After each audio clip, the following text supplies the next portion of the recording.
This is Inside the Strap.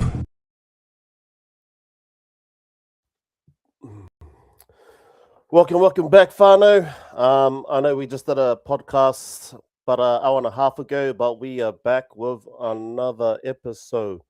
And yeah, just want to welcome you guys back to Inside the Strap podcast, where we talk about the top 8 event that happened back in the last weekend, with your boy Chill Daddy Cap and Ben Tahini.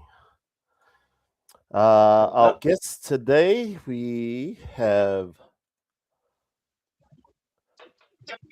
the Prodigy B-Ray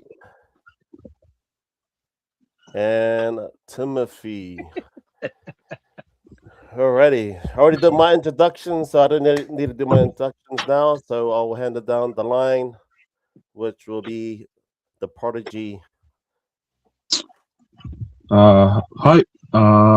Name's B-Ray or Braden Coyer. Nothing much about me. 17.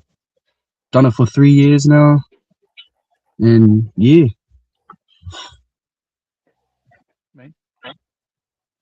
Down the line. Down the line, so we're making it down to me. Kia ora, everyone.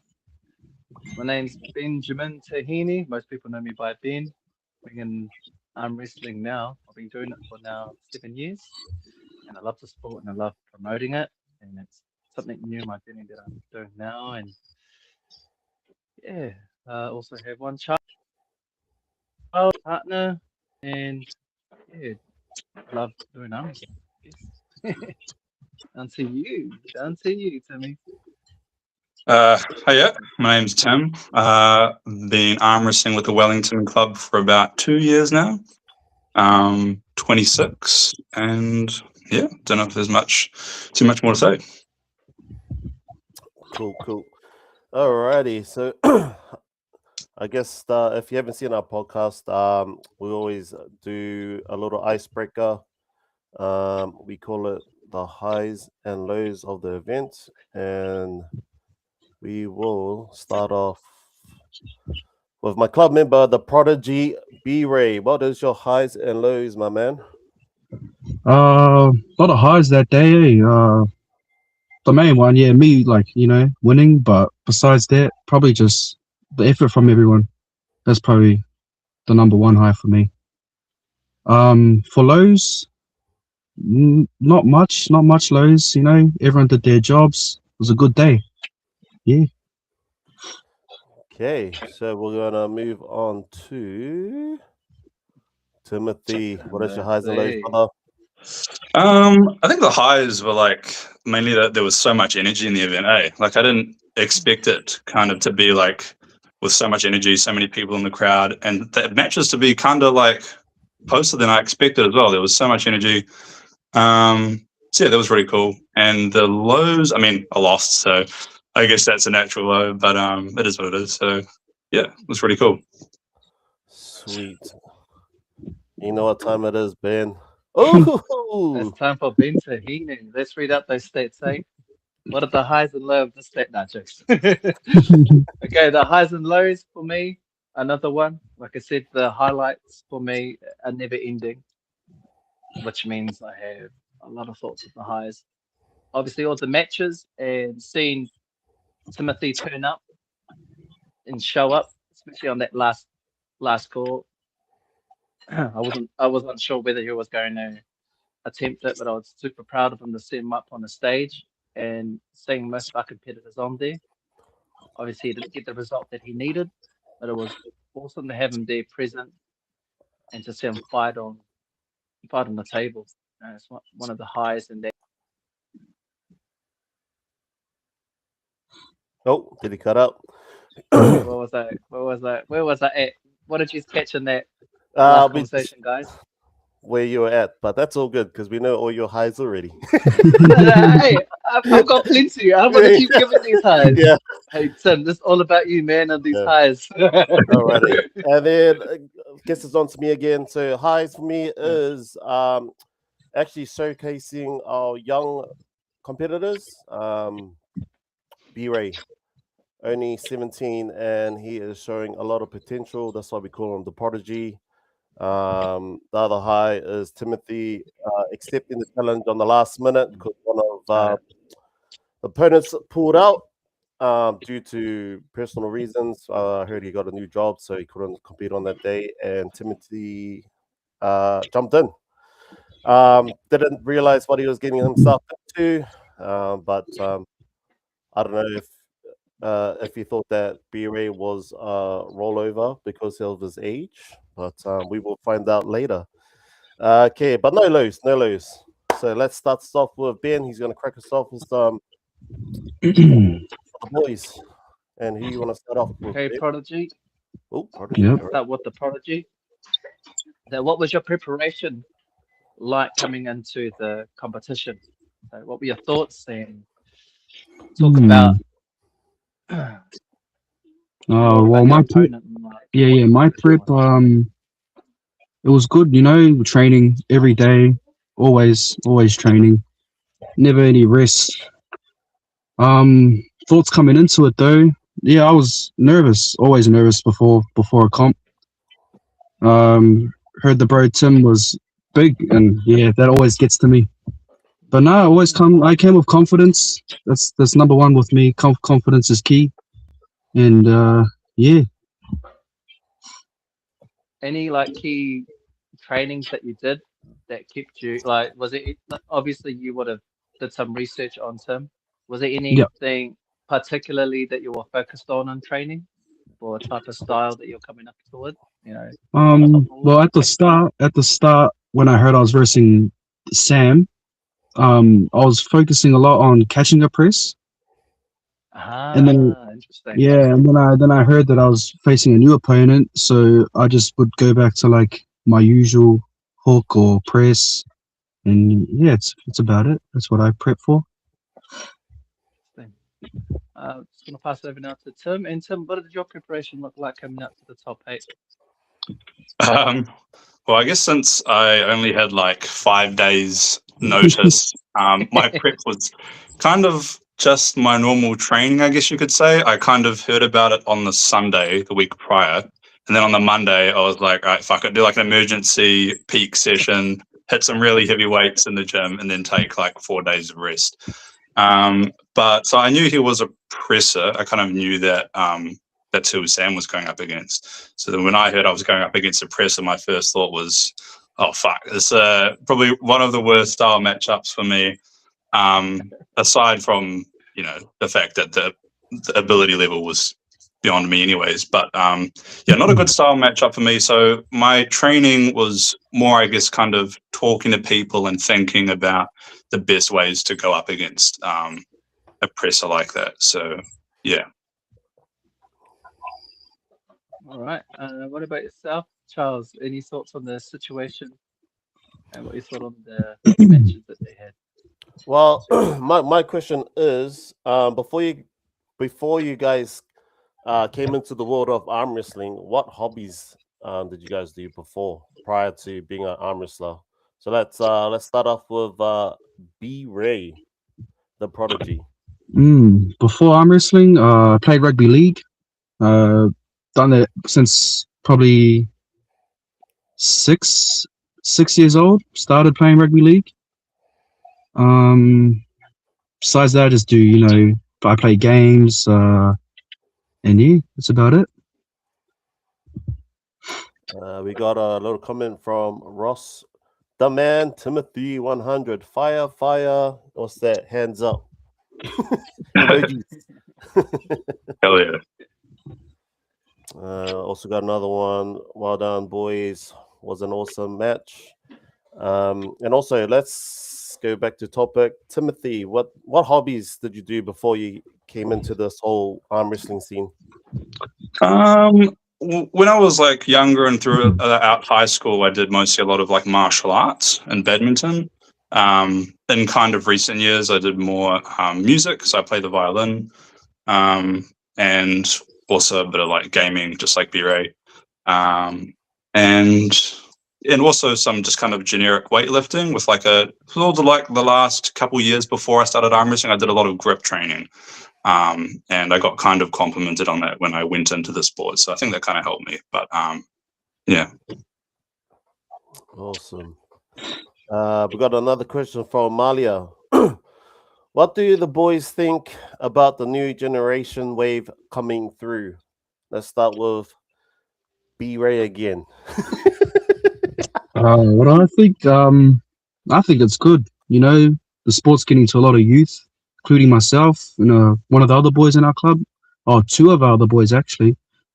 But yeah, no, it's spreading around, and I love it. I love it. I love the sport. It's something I find, that I'm good at, and yeah. And for yourself, Timothy, what do you reckon about the new generation coming up? I know in Wellington you guys don't have that much youth, I don't believe, but you got to pull against one of the new gens coming up. So what's your thoughts? Yeah, it's pretty mind-boggling, eh? Like I pulled so I pulled B-Ray, obviously. I saw what CJ did too. I think his name's CJ, right? The other kid? Yes. Yep. Yeah, insane level for such a young age. And I remember when I started watching arm wrestling, I was 16, like 8 years ago. Oh, like 10 years ago, I guess. And back then, it was kind of something you didn't really like. You watched it on YouTube, but you didn't tell anyone you watched it on YouTube. You know, it was kind of like a weird, like closeted interest. But now it's kind of like going mainstream almost, like in some parts of YouTube, and TikTok and stuff. So I can definitely understand why it's getting out to a lot of youth. And it's really cool to see because you can definitely feel all the ability coming through. Sweet. And on to you, Ben. Actually, same question for Ben. I'm curious what Ben thinks. Damn it. Okay. But, wait, hold on. We're going to intertwine this. You want me to answer the first question? Let's do the generation. What do you think about the up-and-coming generation? I'm excited to see the new up-and generation. And we had a few. Maybe we only had one, Timothy. That was Nico, who was starting.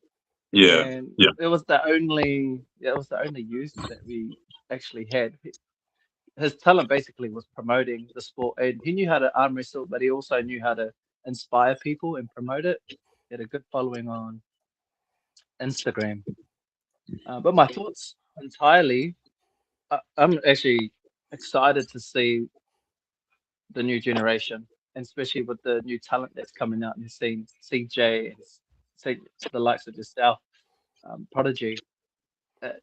Just having afterpool with you guys, I couldn't believe it. Tim came up to me and was like, I could see. What was our conversation we had, Tim, where you came up to me and you acknowledged something about Saki's getting pinned by the Prodigy.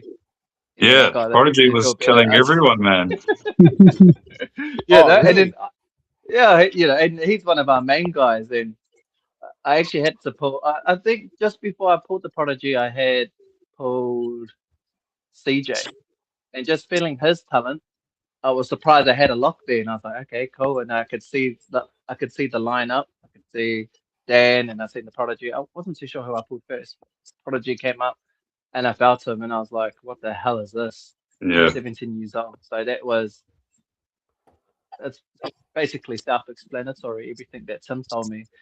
And we had our own little discussion about the Prodigy and what his talents were and how strong he was. And he definitely have a big future in arm wrestling. And looking at it again into the future of the new generation, there's a lot of talent, and it's just going to evolve. Every year that we have arm wrestling, there's going to be new ways of thinking, new ways of promoting, and new ways of getting stronger. And not only that, it's going to be out too into the community, which means it's going to be more recognizable. There's going to be more awareness as time goes on. So I'm definitely looking forward to seeing New Zealand arm wrestling grow. It's definitely going to be a big one. Also, just another question for Timothy. I'm not too sure about your history in the arm wrestling. I know you got 2 years in experience, but what other comps have you competed in, or super matches have you had? Really, like not too much. I've done only one Nats. That was the one last year. And then other than that, I've done a couple like more regional, like inter-club tournaments with like 1 or 2 arm wrestling club and stuff like that, and some local club matches and stuff like that. So not an awful lot, but I definitely kind of want to get out there this year and get as much in as I can reasonably. Nice. Also, the likes of this whole new top 8 thing that we're trying to achieve in New Zealand. How do you feel about it? Do you prefer super matches, or do you prefer tournament style? What's your intake on that? Me personally, it's kind of tricky. I think there's a few parts to that question. I prefer super matches because I feel like you can get kind of more accurate. You can match skill levels easier, right? Whereas if it's a tournament, there tends to be a lot of flash pins and people are just kind of going up against anyone. But the top 8 thing is really cool, I think. It's a great initiative to kind of get competition going. It can be a bit tricky when you get 2 clubs that have such different levels, like our clubs. So the top 8 from one club is like so much higher level, not so much higher, but decently level higher than the other club. But yeah, it is a really good initiative to kind of to stir the pot between clubs, I think. Awesome. And B-Ray, and same question for you, B-Ray. I know B-Ray's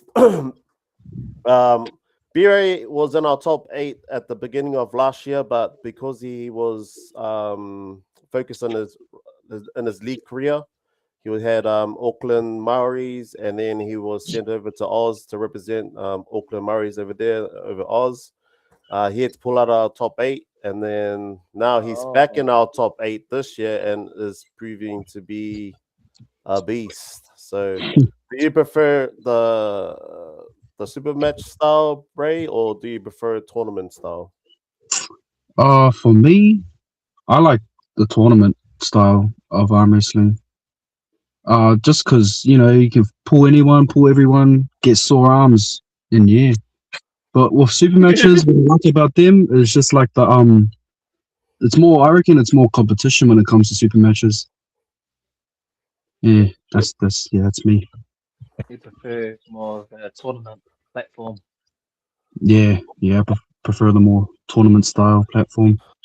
Okay, I got a good thing from Papa FM. Avery, you have got so much to bring to the table. You ain't young, you don't realize, but your time is coming. Believe me, bro. I don't talk shit. I think you meant to say you are young. Oh yeah. Yeah. I appreciate that, bro. Yeah. Let's hear New Zealand. Oh, sweet. There's another puzzle. I don't know who this follower is, but at least 17 characters. Nice to hear some NZ voice chatting arm wrestling. Cheers, brother. Alrighty. Let's carry on with the questions, Ben. Sorry, I've just been babbling. No, okay. I was going to carry on with one of your questions that you were going to ask. And it was, I think we've already covered it anyway, so I'll carry on. Okay. We're going to bring it back to the tournament. Tim, how did you find when you first gripped up with the Prodigy? What was going through your mind? Can you talk about that? What your preparation was as you arrived to the table and what your plan was? Yeah, I think in a way I felt kind of good mentally because this wasn't a match that for a while I had kind of been super invested in, and I knew it was already a little bit above my level, so I wasn't too super like stressed. Oh, people are counting on me, so I kind of just like was ready to just give it my all. So I felt pretty good going into it. My plan from the beginning was knowing that he was going to go for the press, at least in the first round. I was basically just trying to bring him out of his shoulder as quickly as I could. The really snappy drag over to my winning side of the table. Of course, technique can only take you so far. But yeah, no, it was interesting. I think on the first round, he got like a really good start, and I kind of like almost really didn't get to activate all my power. He just had such a quick, such a powerful press, I really didn't get to do anything. So kudos to him. It almost looked like you engaged into your locks. It looked like you got a good cup, and just before Prodigy actually made that initial, I think when you engaged it was hook, it looked like you had something there in the beginning. Like you're like, cool, there it is, and obviously it all changed after that scenario. But it seemed like you got in everything that you needed. Yeah. I could tell when we were gripping up that this wasn't a match where we were both going to be fighting for a lot of grip. But I knew as well that he didn't really need a lot of grip either. So he was just going to come crash. He was going to come crashing down on top. So like at the beginning, I felt my grip was fine, but probably I think to combat that sort of style, I don't know. Maybe B-Ray can talk to this, but I think probably you'd need to come in a bit with the shoulder more to kind of block the press. Trying to kind of come backwards and catch it doesn't really work. And me and B-Ray were talking about that afterwards. You have to kind of be really offensive if you want to stop a press or a presser from accessing all of his power. But yeah. There's actually a question that Tamali's asked, but I'm going to give a bit of a nuance to it. So his initial question is, if you could choose any lift for arm wrestling training, what would it be? And this would actually, this question to Prodigy, just for some advice for Tim, what arm wrestling training would you advise him on? What type of arm wrestling exercise would you advise Timothy on to counter that? Yeah, to counter the press is what he's trying to Counter say. the press. Thank you. To counter the press, I'd say a lot of hooking and like cupping. I reckon that will be for the press. Yeah, that's number one. When you shoot inside and you cut there from going over you with their shoulder, you cut their press. So when you're hooking, they can't flop press you as much. Okay. So yeah, I'd say the hook inside will be good to train. Interesting. Would you say high hooking or just getting into a hook? Or you mean like chopping, yeah, I'd say hook? getting your shoulder deep in like in front of you, just to engage the hook. Yeah, I'd say that's the that kind of shoulder commitment and chopping, cupping, exercising. So there are a lot of almost not really rotating, but you're committing into your shoulder and your cup and that. Yep. And I think Tim, are you a top roller, Tim? What's your Yeah. Mostly like a posting top roller. Yeah. Yeah, so it's pretty hard for a top roller because, like I said, because me and Tim is in the same boat. 90% of my matches I've lost is against presses, so that's a high percentage, but that's just what it is when you're a top roller. Yeah. And like B-Ray said, the only way I can see to stop the presses is actually going inside and taking away their thumb, so pronating into their thumb and get rid of all that stuff. But it's just a bogey match. A press is a bogey match for us top rollers. Absolutely, yeah. I know all about being pressed, and it's something that the Prodigy had mentioned was that hooking, going inside and committing with your frame, cupping, being really tight, and chopping in. That's something I'd only just started learning this year. I've been pressed maybe 2 years ago, and it was by Sean Street Numbers. We had a good hooking battle, and I didn't know what to do. There was no knowledge there. There was no IQ in how to counter the press, and it was just something unfamiliar to me. I was like, what the hell is this? It was mysterious, and it was overwhelming, and I didn't know what to do. It's been since then I've learned. I wouldn't say I have it on lockdown, but I have an idea of how I can approach it now. So it's definitely a interesting technique to counter. It's weird because, I think when I was watching, it was the first round. I think it was your guys' first round. I noticed that when BA Ray had when the Prodigy had pinned you in the first one, what was running through your mind after that? Because I see that none of you didn't actually go back to your corner. You stayed next to the table, like you're like, I don't know if you're like, what the hell? Yeah, I don't need advice. yeah, yeah, exactly. But like it was that you didn't need the advice, like you already knew what you needed to do, or yeah, it was the same with Bray because he didn't come to his corner after that first match, and I was like, Bray, get over here. So what was Yeah. going through your mind when you didn't go to your corner after that first match?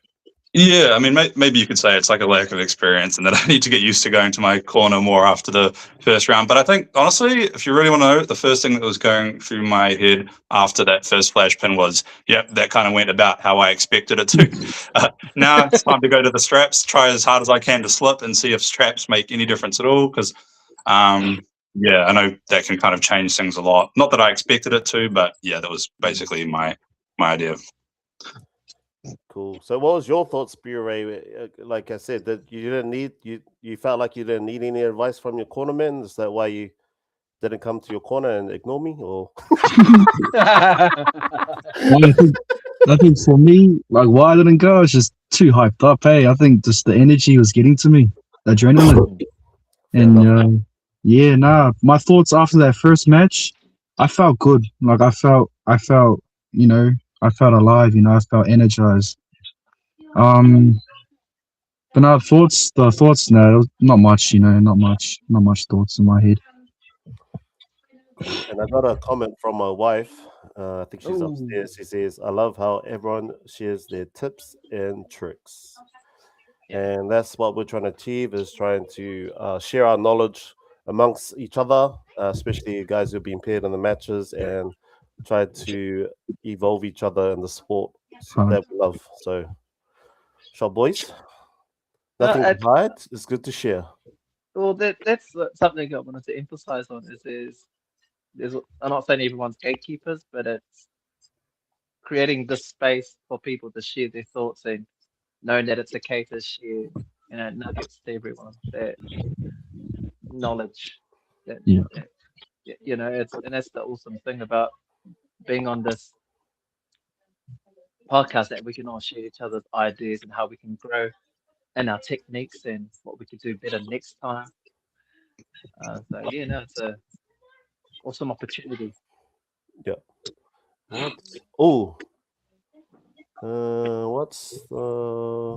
What's next for both F?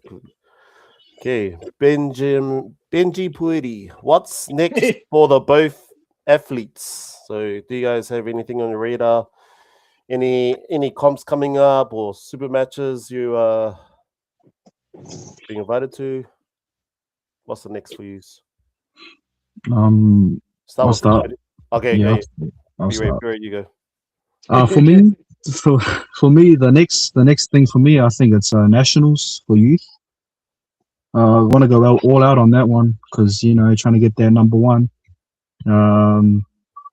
Before that, probably just Auckland champs too. Go hard out on Auckland champs and that Tahiti trip coming up. Nice. Now, question for B-Ray. I'm pretty sure all the youth guys are watching and want to know about B-Ray. What is your thoughts coming into Auckland Champs that is held on April the 25th, with youth going bumped up to under 20s? And now I know a few guys who are like 19-year-old who are pretty strong, like Inga from Savage Stallions. Yep. You got Roman from Auckland Armbenders. And who was that other threat? Fletcher. Yeah, Fletcher. Another one. Yeah, you guys got a couple of threats in Auckland Champs. So how do you feel, going into that competition in Auckland? I just feel confident, I'm ready, train hard. I'm always prepared for any match, anyone. I'm all good with anyone. Yeah, and you hit it here, folks, especially youngins. Watch out. Be ready, the prodigy's coming for you. And same question for you, Timothy. What's your next on your agenda? So currently I've got I think in a couple of weeks I've got a super match lined up for the I think it's called the Brawl series. up with the Manawatu Arm Wrestling Club and a couple other clubs as well, like smaller clubs. So yeah, it's with a guy called Tomaki, I think, who kind of used to pull with us back in the day. Now he's coming back in. He was pretty strong, I remember. So yeah. I remember the guy. Yeah. Yeah. It should be a good match. And then after that, I probably won't do Auckland Champs, but I probably will do Nats in June. So looking forward to that. Sweet. Alrighty. All right. Okay, guys. Well,